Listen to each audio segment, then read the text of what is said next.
Hello student, कैसे हैं आप लोग। आई होप अच्छे होंगे और घर पे अच्छे से आप लोग स्टडी कर रहे होंगे और लॉकडाउन का पालन कर रहे होंगे। तो बेटा आज हम लोग बात करेंगे कि how to revise your syllabus. आपने 1 अप्रैल से आपकी ऑनलाइन क्लासेस स्टार्ट है, आपके पास स्टडी मटेरियल प्रोवाइड किया जा रहा है और आई होप कि आप लोगों ने सबने उसको अच्छे से प्रिपेयर किया होगा और अच्छे से उसके नोट्स भी आपने बनाए हुए होंगे।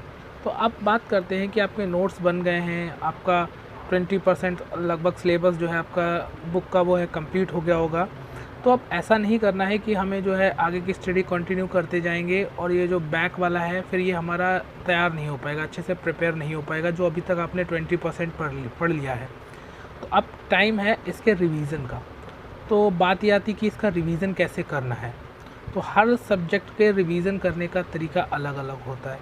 अगर I am a maths teacher तो अगर हम लोग मैथमेटिक्स की बात करें कि मैथमेटिक्स में रिवाइज़ कैसे करना है, तो आप लोग जानते हैं कि आपके 2 चैप्टर अप्रॉक्स 9th में 10th में और 12th में कंप्लीट हो गए हैं। तो अब काम करना है कि उनको रिवाइज़ करना है। अब रिवाइज़ करेंगे कैसे रिवाइज़ करते हैं। देखिए 10th और 12th वाले ज़रा ध्यान दें क्योंकि आपको तो बोर्ड एग्ज़ाम देना है और जुलाई के बाद आपके सेशन में आपके पास मान के चलिए 6 to 7 मंथ ही बचेंगे आपके पूरे होल सिलेबस को कवर करने के लिए। फिर ऑल सिलेबस का भी आपको रिवीजन करना है, आपके प्रैक्टिकल्स होंगे एंड फिर बोर्ड एग्ज़ाम भी होंगे। तो रिवीजन कैसे करना है, जितना भी आपने पढ़ लिया है उसको फिर से स्टार्ट करना है। सपोज़ आपने फर्स्ट चैप्टर आपने पढ़ लिया था तो फर्स्ट चैप्टर में आपने जो एक्सरसाइज पढ़ी थी उनके क्वेश्चन को ही रिपीट करना है, रिवीजन करना है और साथ ही साथ उस एक्सरसाइज के आपको एग्जाम्पल्स को भी सॉल्व करना है। तो जो आपने फर्स्ट चैप्टर पढ़ा, अगर क्लास 10th में बात करें तो 10th में जो फर्स्ट चैप्टर था वो रियल नंबर था।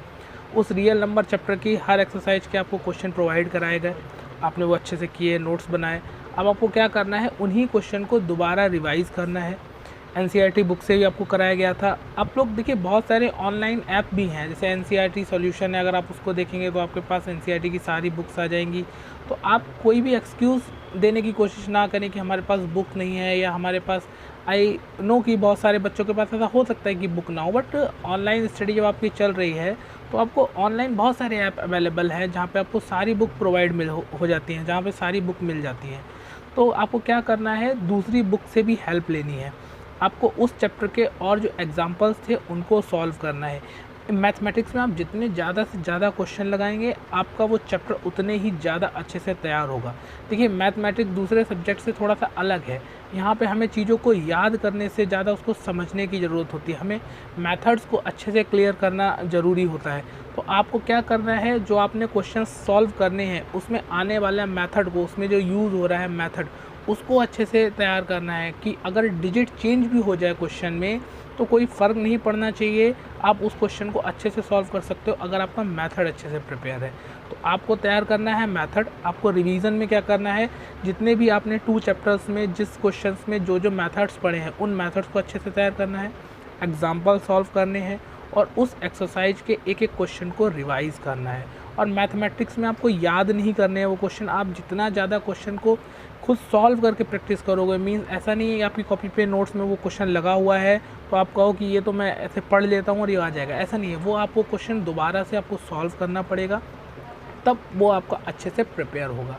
तो तैयारी करने का ये बहुत ही अच्छा टाइम है। आपने जो भी 2 चैप्टर पढ़े हैं आप उन 2 चैप्टर का रिवीजन अच्छे से कर लें, उनको ऐसे तैयार कर लें कि वो आगे के लिए आपके तैयार हो जाए। और फिर जब बोर्ड एग्ज़ाम में उन चैप्टर से कोई भी क्वेश्चन आए तो वो आपका छूटना नहीं चाहिए, वो आपका अच्छे से तैयार हो चुका हो। अभी आपके पास टाइम है, इस टाइम को अच्छे से यूटिलाइज़ करें।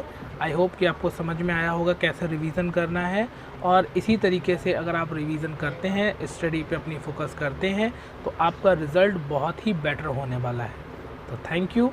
आई होप कि आपको समझ में आया होगा और आप इसी तरीके से अच्छे से तैयारी करेंगे। थैंक यू बेटा।